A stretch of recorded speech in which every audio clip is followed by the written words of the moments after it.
Hello, नमस्कार। कैसे हो आप सभी? उम्मीद करता हूँ कि आप सब लोग ठीक ही होंगे।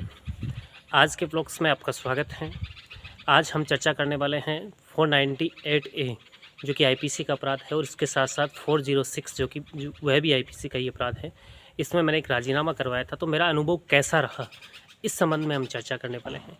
युवा वकीलों के लिए मेरे ख्याल से ये वीडियो अहम हो सकता है, और सामाजिक स्तर पर भी अगर कोई भी पर्सन इस वीडियो को देख रहा है तो उसके लिए भी खास है।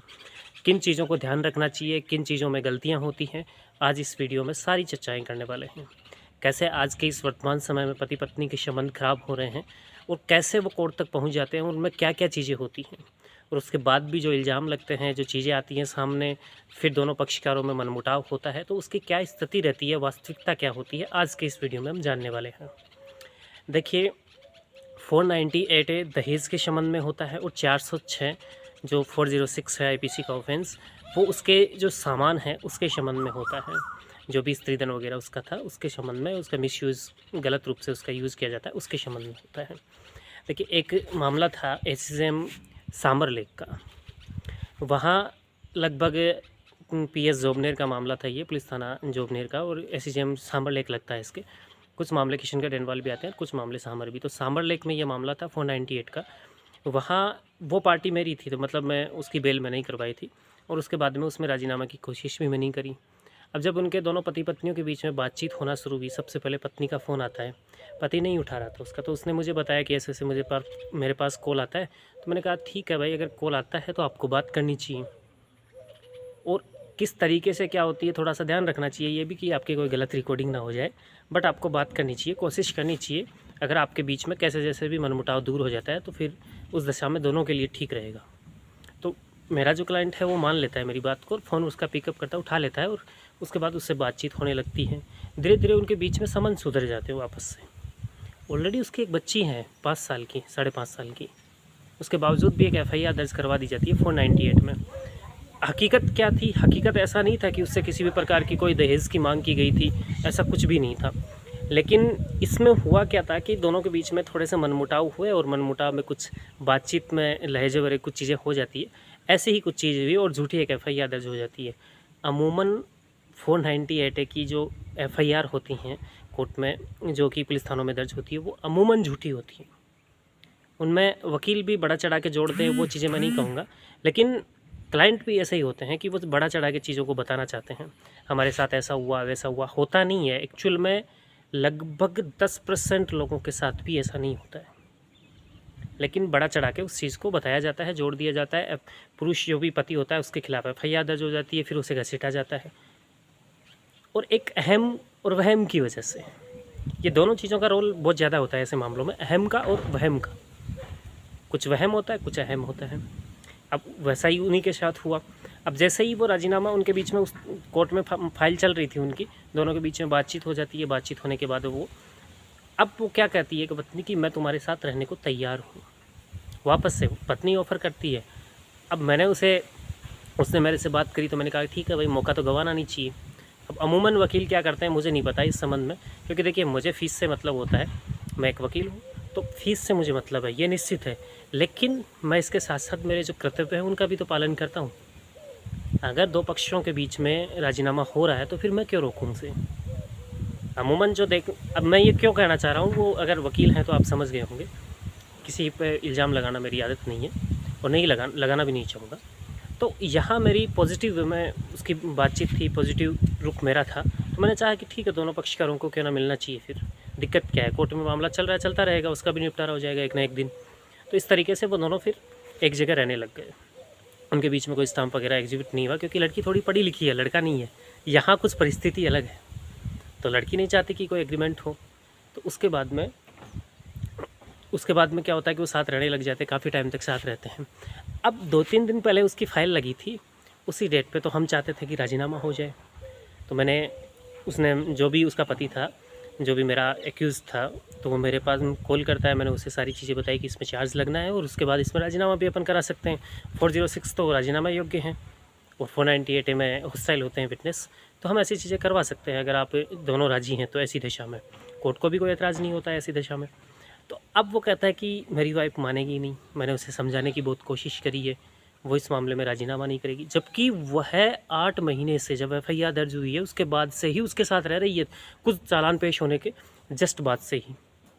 अब सबसे बड़ी बात अपने आप में ये भी है, लेकिन फिर भी वो राजीनामा नहीं करना चाहती थी। फिर अब वो जब मेरे सामने आते हैं तो मैंने उसे सारी बातें समझाई, पूरी हर एक चीज़ विस्तार से कम 1 घंटा मैंने कोशिश करी, और मैंने उससे ये भी बताया कि 406 में राजीनामा होता है, 498 में राजीनामा नहीं होता, हॉस्टाइल होता है। उसके बाद में कुछ आपके भी विटनेसेस हैं जो भी कोर्ट में आने होते हैं। आप चाहें तो आज मामले को निपटारा कर सकते हैं, आप नहीं चाहें तो आगे इस मामले को ले जा सकते हैं भविष्य में। अब उसका ये कहना था कि मैं आज पूर्ण रूप से इसमें राजीनामा नहीं कर सकती, क्योंकि कल को ये जो पुरुष है मेरे साथ मारपीट करे या मेरे को भरण पोषण नहीं दे। उसका प्रमुख मुद्दा भरण पोषण था कि उसके पति कमाते 7,000 थे और उसकी रिक्वायरमेंट थी 10-11 हज़ार रुपये कम से कम कमाई। वाजिब भी है कुछ हद तक, इतने तो आदमी को कमाने चाहिए ताकि भरण पोषण कर सके। तो वो चाहती थी कि कोई दूसरा जॉब करे, लेकिन लड़के के जो माता पिता थे वो नहीं चाहते थे कि मेरा लड़का दूसरी जगह जॉब करे, क्योंकि वो कहते हैं कि ये मार देगी उसे। तो अब यहाँ देखिए ट्विस्ट पॉइंट क्या है। माता पिता ये से कह रहे हैं कि वो कहीं अन्यत्र जाके जॉब नहीं करे, क्योंकि वो यहाँ 7,000 कमा रहा है, वो ठीक है। अब उसकी पत्नी चाहती है कि इससे कुछ होने वाला नहीं है, आपको कहीं और जाके जॉब करना चाहिए। तो अब आप खुद सोचें इनमें किसकी गलती है।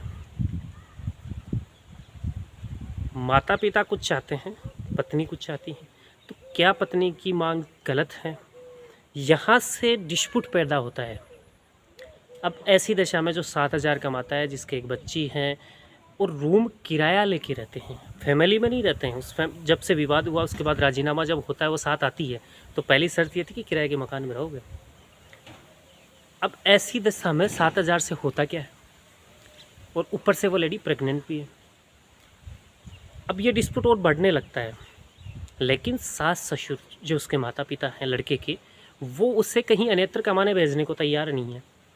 हमें लड़का चाहिए, अपने पास चाहिए, उसको पैसे भी नहीं देंगे, अपने पुत्र वधू के भरण पोषण के लिए भी नहीं सोचेंगे, और उसकी बच्ची तक के बारे में नहीं सोचेंगे। तो ये चीज़ पहले गलत थी। जो सास ससुर होते हैं, वीडियो देख रहे हो तो आप यहाँ कुछ चीज़ों में गलती रहती है। कमाना कंपलसरी है, अगर आप किसी योग्य हैं उसकी सहायता कर सकते हैं तो सहायता भी ज़रूरी होती है। पुरुष की कम ये हो जाती है कि वो कहीं जा नहीं पा रहा, माँ की माने, अपनी पत्नी की माने, ये चीज़ें उसके सामने आ जाती है।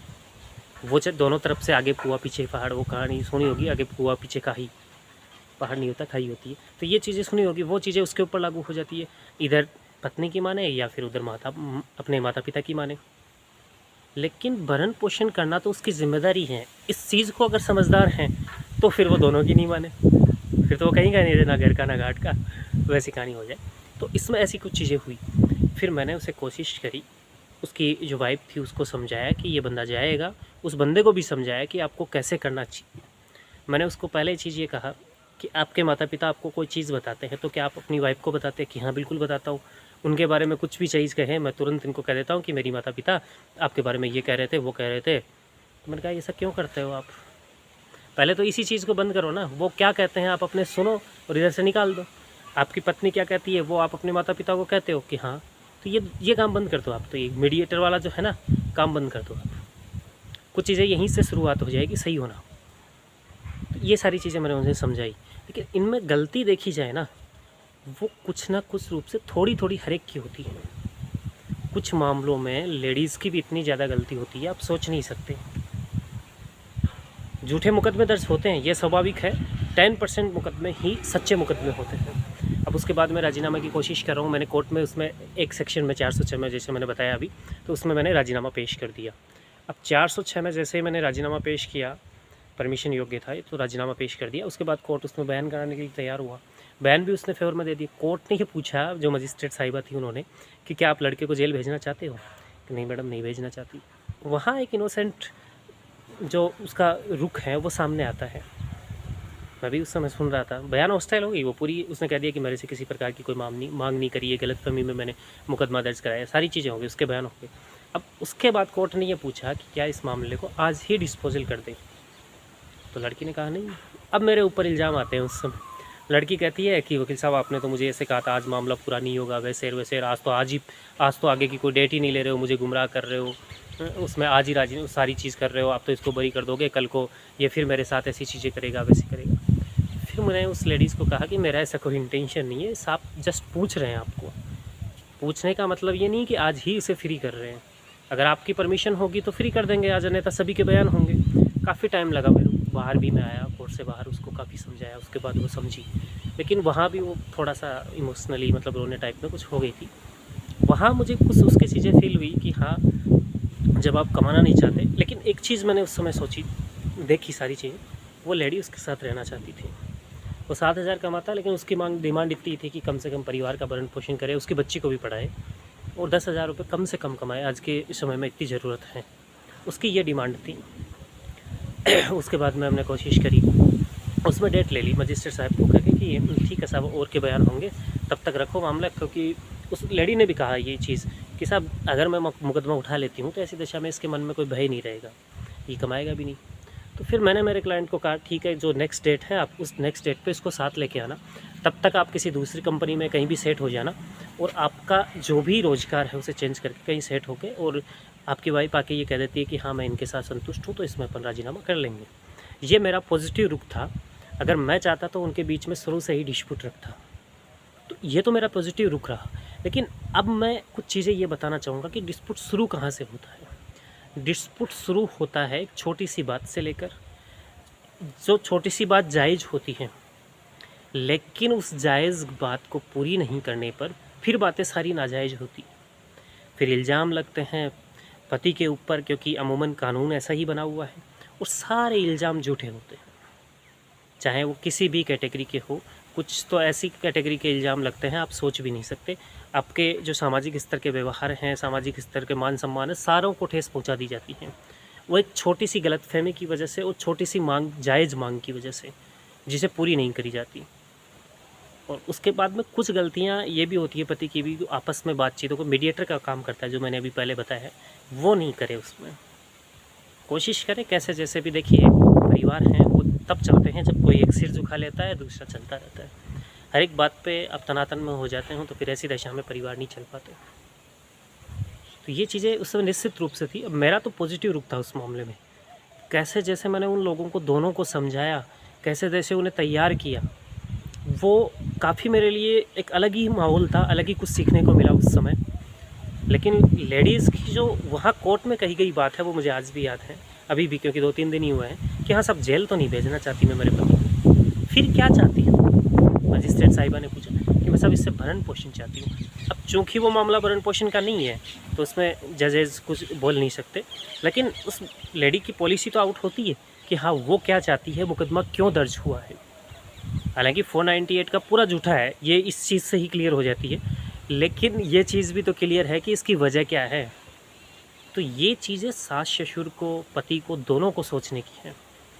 और अगर कोई लेडी मेरा वीडियो देख रही है तो उसको भी ये सोचने की ज़रूरत है कि आपका पति है, कम पैसे कमा रहा है, आप एडजस्ट कर रही हैं, तो एडजस्ट करने की कोशिश करें, और कोशिश करें कि कैसे वो बेहतर से बेहतर बन सकता है, बेहतर से बेहतर पैसे कमा सकता है, और अपने इंक्रीजमेंट जो भी बोलते हैं उसको, उसमें वृद्धि कर सकता है। तो उसका सहयोग करें, ना कि उसके ऊपर कोई केस दर्ज कराए। आप केस दर्ज कराने से वकील को फ़ायदा होगा, वो कोर्ट में पेश भी करेगा, अपने फैमिली को जब से भी उसका जो भी सिस्टम है, लेकिन आप लोगों को क्या फ़ायदा हुआ।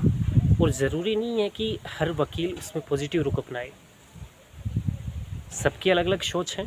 उसके लिए मैं किसी एक विशेष व्यक्ति को टारगेट भी नहीं कर रहा हूँ, लेकिन सबकी इसमें पर्टिकुलर अलग अलग सोच होती है। तो ये मेरा अनुभव था, मैंने काफ़ी कोशिश करी लेडीज़ को मनाने की, और ये वीडियो आपके लिए भी बहुत ज़रूरी है। ऐसे मामलों में आजकल बहुत ज़्यादा कोर्टों में देख रहे हैं बढ़ोतरी हो रही है। अमूमन अगर आप देखेंगे कोर्ट में एक महीने में अगर 100 मामले फाइल होते हैं तो उनमें 25 मामले तो 498 के होते हैं। तो ये चिंताजनक विषय है हम सभी के लिए। वकील भी तो समाज का ही हिस्सा हैं, तो उनके लिए भी ये चिंताजनक विषय है। और इस पर जिस तरीके से मैंने कोशिश करी राजीनामा करवाने की, उस तरीके से अगर कोशिश की जाए बेहतर से बेहतर, तो कई परिवारों को आप जोड़ सकते हैं। रही बात फ़ीस की, तो फ़ीस तो देखिए जब राजीनामा करवाते हैं तो भी आपको वही फ़ीस मिलनी है, केस लड़ोगे तो भी, क्योंकि आप स्पष्ट कह सकते हैं पार्टी से जो मेरी फ़ीस है, अगर आपके बीच में आज डिस्प्यूट पूरा हो जाता है तो भी वही लगेगी, और 5 साल बाद अगर मामला चलता है, डिसीजन आता है तो भी वही लगेगी। तो फ़ीस का इश्यू अगर आपका होता है तो वो पहले क्लियर कर देना चाहिए किसी को भी। मेरे यूथ्स को कह रहा हूँ, स्पेशली मैं सीनियर को तो क्या कहूँगा, जो काफ़ी सीनियर हैं, वो तो मेरे से भी काफ़ी तेज़ हैं, समझदार हैं, तो उनके लिए तो मैं कुछ नहीं कह सकता। लेकिन ऐसे बंदे जो नए नए इस फील्ड में आ रहे हैं, और मेरे छोटे भाई हैं तो उनको मैं ज़रूर कह सकता हूँ। तो उम्मीद करता हूँ कि आज के इस व्लॉग्स के माध्यम से कुछ महत्वपूर्ण चीज़ सामाजिक स्तर की मैं दे पाया होऊंगा, और मेरा उद्देश्य भी यही रहता है व्लॉग से, तो उसे भी मैं पूरा कर पाया होगा। अभी के लिए बाय बाय, टेक केयर। मिलते हैं नए व्लॉग्स में किसी नए सब्जेक्ट के साथ और नई घटना के साथ। अभी के लिए बाय बाय, टेक केयर।